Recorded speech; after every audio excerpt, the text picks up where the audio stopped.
ETF index mutual funds నేర్చుకుని stock మార్కెట్లో రాణించాలనుకుంటున్నారా? వెంటనే ఈ నెంబర్కి కాల్ చేయండి.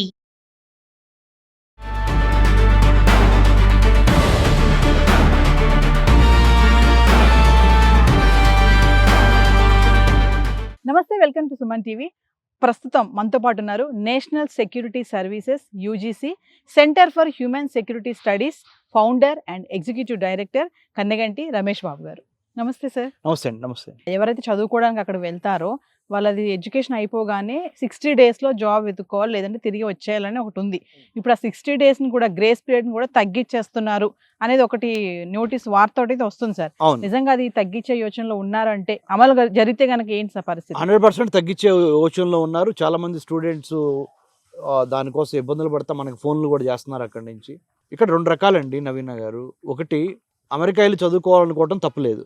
అమెరికా వెళతానికి 50 లక్షలు, 40 లక్షలు, 30 లక్షలు, ₹1,00,00,000 వరకు లోన్లు తీసుకొని ఆ లోన్లు సరైన సమయంలో తీర్చలేక అమెరికా వెళ్ళి ఇబ్బందులు పడే కంటే నేను చెప్పేది ఏంటంటే, అమెరికాలో చదువుకోవడానికి స్కాలర్షిప్స్ ఉన్న యూనివర్సిటీని ఎంచుకొని స్కాలర్షిప్ని గెలుచుకొని, ఓకే 100% ఫుల్ టైం స్కాలర్షిప్ వస్తే గ్రేట్, కనీసం 50%, 40%, 30%, 60% స్కాలర్షిప్స్ కొట్టుకుంటే మిగతా 40% మీరు బ్యాంక్ లోన్ తీసుకున్నా పర్లేదు. సో నా సలహా ఏంటంటే, నేను అమెరికన్ స్టడీస్లో పిహెచ్డి చేశాను ఢిల్లీ జవహర్లాల్ నెహ్రూ యూనివర్సిటీలో.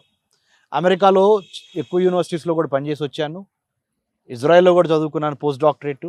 తెలంగాణ, ఆంధ్ర రాష్ట్రాల్లో ఉన్న SC, ST, BC, general category ఎవరైనా లోవర్ ఇన్కమ్ బ్యాక్గ్రౌండ్ ఉన్న వాళ్ళకి అమెరికాలో స్కాలర్షిప్స్ పొందడానికి కూడా ఎటువంటి స్కాలర్షిప్స్ ఉన్నాయి, ఎలా అప్లై చేసుకోవచ్చు అనే దాని మీద కూడా మేము 1 month ట్రైనింగ్ ఇస్తున్నాం.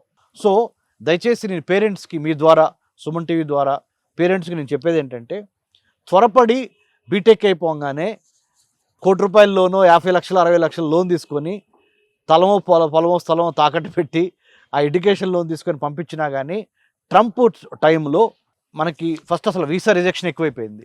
F1 student visa దొరకట్లా, H1B visa మీకు తెలిసింది ఎలా ఉంది పరిస్థితి. సో ఇలాంటి టైంలో this is not the right time to go to United states of America. Trump ఇంకొక 1 year తర్వాత ట్రంప్ వెళ్ళిపోతాడు. 1 year ఓపీ పట్టండి, ఇంకా 1.5 year ఓపీ పట్టండి.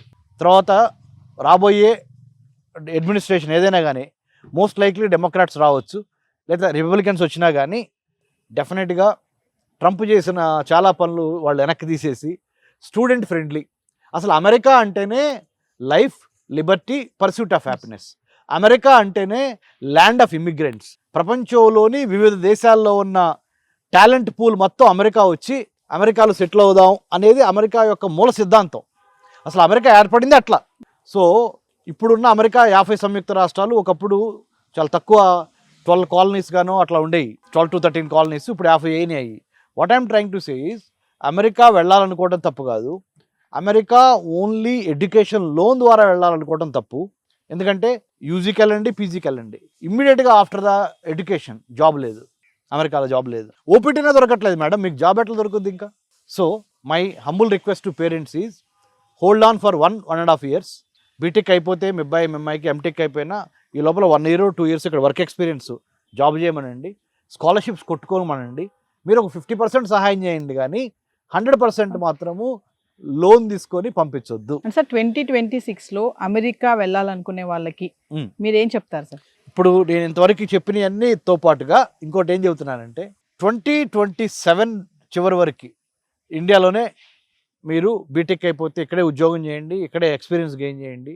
దాని మూలంగా మీరు టెన్షన్లోకి వెళ్ళరు, మీ పేరెంట్స్ టెన్షన్లోకి వెళ్ళరు. ఇంకొక 1.5 year నా ఉద్దేశం ప్రకారము ఇండియాలో ఉండటమే మంచిది.